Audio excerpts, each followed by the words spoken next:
On est en train de virer fou, là. Mathieu Bock-Côté. Les règles, c'est pour le citoyen ordinaire, la volaille consentante qu'on peut plumer en toutes circonstances. Ça, les règles, c'est pour ces gens. Richard Martineau. C'est la queue qui agite le chien maintenant. Aïe, aïe, aïe, aïe, aïe. C'est la même logique qui s'applique dans tout et on n'en sort pas. La rencontre Martineau-Bock-Côté.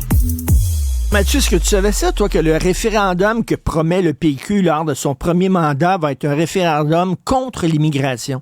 Je savais pas ça, moi. C'est Gabriel Nadeau-Dubois qui nous a appris ça ce week-end. Ouais, ce sont les sottises habituelles de Québec solidaire, dont, je dirais, la principale méthode, pardon, je mets ça un peu, la principale méthode de distanciation par rapport au Parti québécois consiste à le diaboliser en sortant, comme toujours, la cassette antiraciste, presque antifasciste, en disant le Parti québécois, les indépendantistes, les nationalistes sont fondamentalement fermés à l'autre. Et nous, on est pour la souveraineté, mais une souveraineté tout autre, où le peuple québécois, avec son histoire, sa culture, sa langue, est presque secondaire, où on est pour la souveraineté d'un Québec immatériel qui, dans les faits, permettrait de concrétiser ici un projet de société socialisant. On commence à comprendre, ça date pas d'hier, mais là, c'est intense. En fait, mon hypothèse, moi, c'est que QS a tenu ce discours parce que le parti était à ce point divisé entre la gauche GND et la gauche Catherine Dorion qu'il fallait le fédérer avec le seul ciment idéologique qui tienne, et c'est la haine du Parti québécois. Le Parti québécois, ça date pas d'hier. Dans les années 70, le slogan de l'extrême gauche contre le PQ, c'était « Parti québécois ». Parti bourgeois. Bon, jusqu'à la fin des années 90, ça traînait encore quand j'étais au cégep, on l'entendait. Et là, aujourd'hui, souverainiste, raciste, ou vrai comme ça, nationaliste égale raciste, bon, on comprend l'idée. Donc, il y a quelque chose dans ce discours-là qui tourne en boucle. Je tiens à rappeler que l'aile... Parce qu'il y a deux ailes dans Québec solidaire. Il y a l'aile que socialisme et indépendance, qui est très minoritaire aujourd'hui.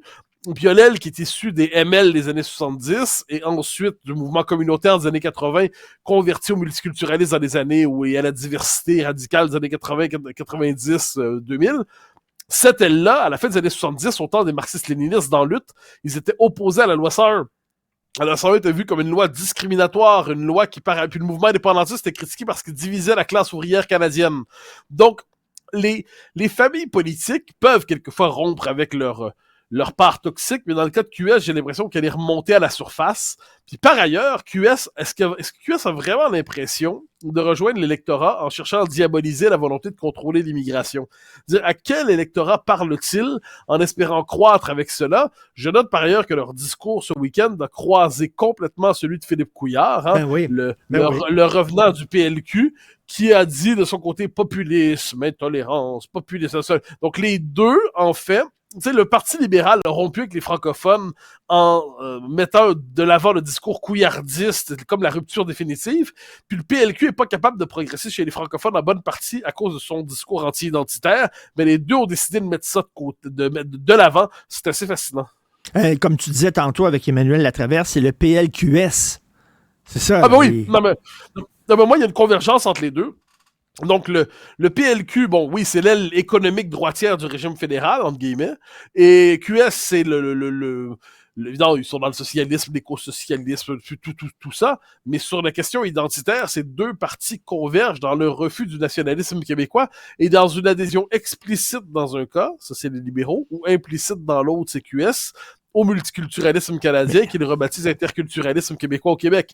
Donc, c'est le même dispositif de pouvoir. Je doute pas que Nadeau-Dubois en lui-même soit indépendantiste. Ça, j'en ai jamais douté.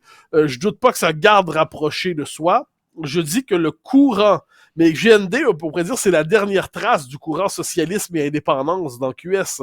Et puis, à un moment donné, il doit tenir compte puis s'accommoder des autres tendances.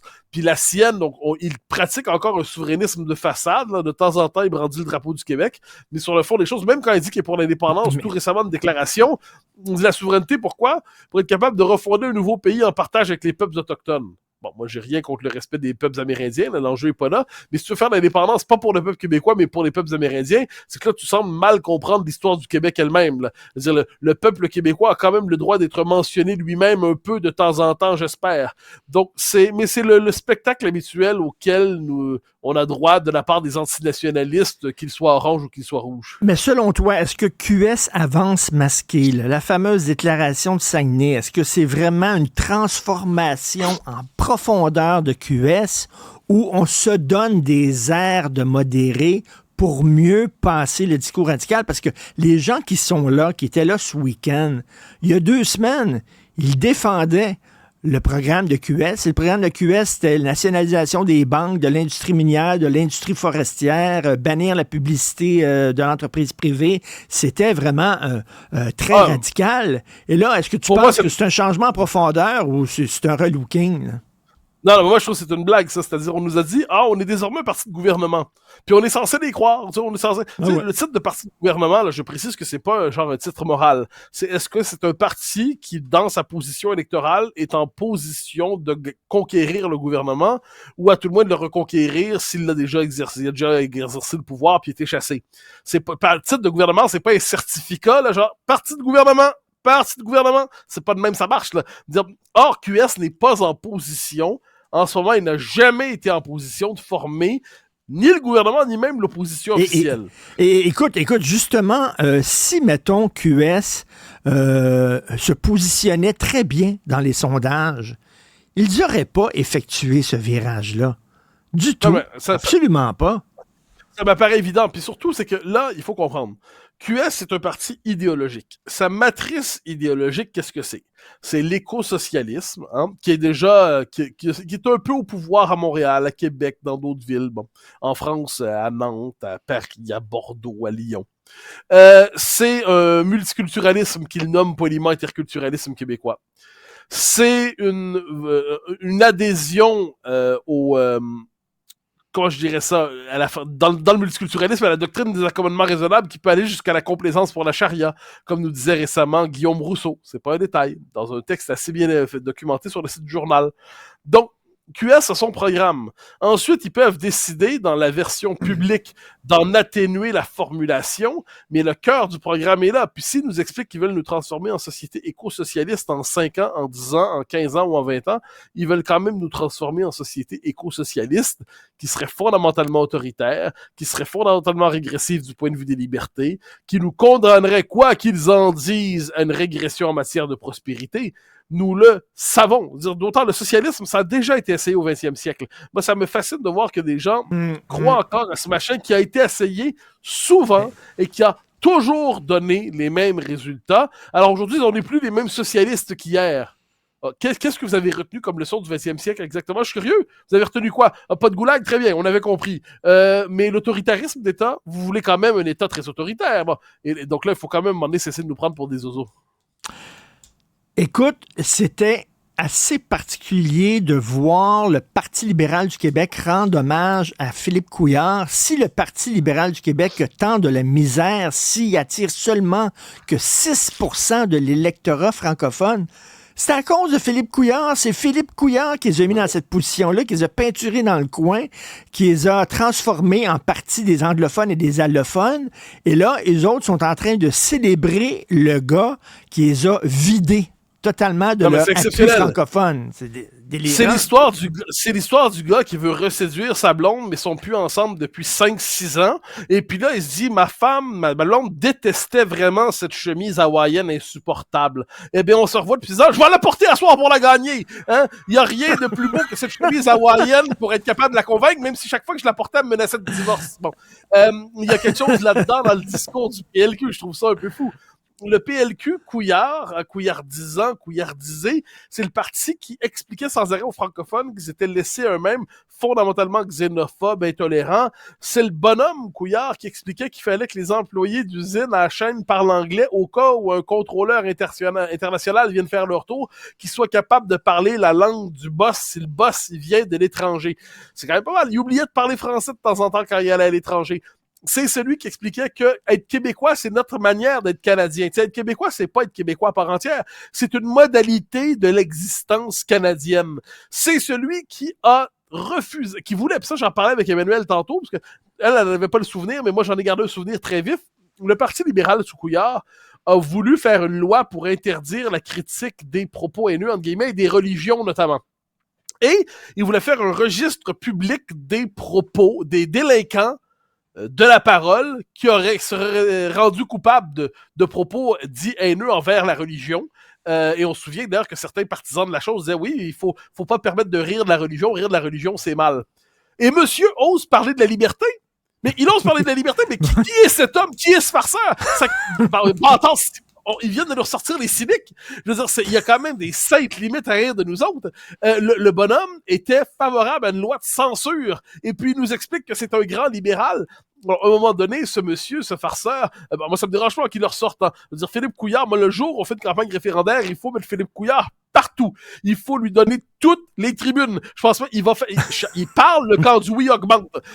Je précise que c'est comme ça. Plusieurs commentateurs fédéralistes aujourd'hui, le camp fédéraliste est tellement en mauvaise situation aujourd'hui que tout ce qu'ils ont à faire, c'est soit un ancien député libéral à Québec, puis je me rappelle pas ce qui était à Ottawa, qui nous dit est-ce qu'on est prêt à perdre vraiment la turbulence, est-ce qu'on est prêt à prendre le risque de sacrifier un grand pays? Puis là, il nous fait des peurs avec ça. À soir, on fait peur au monde. Ou encore, il y a du monde qui nous explique que fondamentalement, le nationaliste québécois, on est bien favorable à ça pour peu qu'il soit complètement déchargé d'histoire, de culture, de langue. Puis le Canada, c'est notre beau pays. Puis les Rocheuses, c'est important. J'ai entendu dans un débat, je me rappelle pas avec qui, il y a quelques mois, quelqu'un défendre les Rocheuses comme argument. Dire Elvis Gratton se back dans le camp du non. Donc là, à un moment donné, on se dit, ce camp-là a très peu de choses à offrir. Donc c'est pour ça qu'ils cherchent autant à diaboliser, comme on l'a vu ce week-end dans la grosse presse, le chef du Parti québécois, Paul Saint-Pierre Plamondon, qui est critiquable sur bien des affaires. Hein. Son étatisme, sa social-démocratie exagérée, pour ne pas dire exagérément dépensière et fiscaliste, tout ça, là. Mais non, là, ils nous ont sorti une espèce d'attaque en 3 tomes, avec en plus des ragots colportés par des ragoteurs, et puis là, on nous dit, attention, il a déjà changé d'idée. Il a changé d'idée! Là, j'ai envie de dire un instant.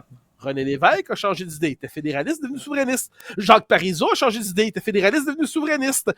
Marc Tanguay aussi a changé d'idée, il était souverainiste, devenu fédéraliste. Alors, chaque camp a ses ralliés, hein, ce qui nous en dit peut-être sur la valeur des conversions. Puis quant à François Legault, on sait ce qu'il est, c'est-à-dire c'est un souverainiste qui a fait semblant de plus être souverainiste, mais qui au fond de lui-même aimerait le redevenir, mais il est pogné dans son quatuor amoureux avec Girard, avec Fitzgibbon et avec Dubé qui lui disent « Tu vas pas faire ça, sinon t'es plus notre ami ». Bon, donc là, on voit un peu ce dont il est question. Et là, puis en plus, ils nous disent, ça j'en parlais en édito, ils nous disent, puis sur la question identitaire, il a changé d'idée. À l'instant, il a suivi le même parcours que des millions de personnes en Occident qui ont constaté que le modèle diversitaire fonctionnait pas. Il a suivi le parcours des sociodémocrates scandinaves qui sont tous passés. Les sociodémocrates qui sont passés d'un modèle plus multiculturel à un modèle de défense de l'État-nation. Pourquoi? Parce qu'ils ont constaté qu'une société exagérément éclatée, fragmentée, n'était plus capable d'avoir de la solidarité sociale, la solidarité collective. Donc, il a suivi un parcours comme ça, mais là, ils sont obligés, dans la grosse presse, d'imaginer je ne sais quel complot, puis là, il a décidé de faire un calcul tortueux pour être capable de ça. Puis en plus, on le présente comme un opportuniste. Le PQ, quand il a pris la direction du PQ, là, c'était un parti il lui restait une députation dans la marge d'erreur. C'était un parti dont on annonçait la rubrique la mort dans les jours. C'était un parti qui était aux soins palliatifs. Puis le gars, ce serait un opportuniste de génie qui dirait hey, moi, je veux une belle carrière politique. Je vais m'emparer d'un parti aux soins palliatifs autour d'une option qu'on sonde presque même plus dans les sondages et puis je vais le faire renaître. Ça c'est l'opportuniste du siècle. Tu sais, il y a des bonnes critiques à faire de PSPP, franchement. Je pourrais faire toute une chronique pour critiquer sa politique socio-économique. Mais cette critique-là, elle est loufoque, elle est absurde, mais elle vient de la presse, ne soyons pas surpris. Tu sais que c'est bon, le PQ qui monte dans les sondages, ça fait peur aux Canadiens. Et dans le National Post, aujourd'hui, Chris Shelley, qui est un Québec basher incroyable, écrit en disant, vous savez, le PQ, ce sont des tigres de papier. Il écrit un texte en disant, faut pas vous énerver, ils sont à 36%. Ils n'arriveront pas à 50% plus 1. Même s'ils arrivent à 50% plus 1, c'est inacceptable. On ne peut pas briser un pays avec un score aussi faible. Alors, il dit, calmez-vous. Il dit, oui, c'est vrai. C'est le chef le plus radical que le PQ a eu de son histoire. Le plus radical, c'est écrit, mais ils sont rien qu'à 36%, fait que ce sont des tigres de papier. C'est ce qu'il écrit, là. Il veut calmer les Canadiens là, qui tremblent dans leur maison. En citant Mao Tse-tung, c'est quand même pas mal. Mais cela dit, parce que Tigre de Papier, c'est sa formule, mais ce qui est assez drôle de Chris Seeley, c'est que c'est pour moi, imaginons là, s'il y avait le dernier orangiste au Canada, là, le dernier, mais ce serait lui, c'est Chris Seeley, le dernier orangiste. Faut le prendre, le mettre dans un musée, puis le garder vivant en toutes circonstances pour le faire parler quand on passe devant. Parce que c'est quand même comme ça qu'on traitait les Québécois pendant longtemps. Puis fondamentalement, il représente aussi, mais de manière caricaturale, l'hostilité viscérale d'une part du Canada anglais contre le Québec. Par ailleurs, faut-tu être inculte pour s'imaginer que c'est le chef le plus radical dans l'histoire du Parti québécois? Mais faut-tu être inculte pour dire ça? Est-ce qu'ils veulent qu'on leur parle de l'histoire de Jacques Parizeau? Est-ce qu'ils veulent qu'on leur parle du discours de Lucien Bouchard quand il a rompu au moment de l'accord du Lac-Meach? Est-ce qu'ils veulent qu'on parle de ce que Bernard Landry disait du Canada anglais? Est-ce qu'ils veulent qu'on parle de Lucien Bouchard qui qualifiait les anglophones du Québec, souvent, une partie d'entre eux, de rhodésiens? Est-ce qu'il veut qu'on parle de tout ça? Ah ben non, Chris, il parle probablement pas assez bien français pour comprendre tout ça, mais il a son avis sur nous autres. Salut, Chris. Mais il dit aussi dans son texte, il dit même s'il gagne le référendum, ça ne veut pas dire que le Québec va devenir un pays. Ça va être un début de négociation avec le reste du Canada. Puis on n'a pas à avoir peur. Dormez sur vos 3 oreilles, chers Canadiens. Donc, c'est aujourd'hui, le PQ n'est qu'un tigre de papier. Je sais pas ce que tu as mangé pour petit déjeuner, mais t'es en feu, Mathieu. On se parle demain. Salut, bonne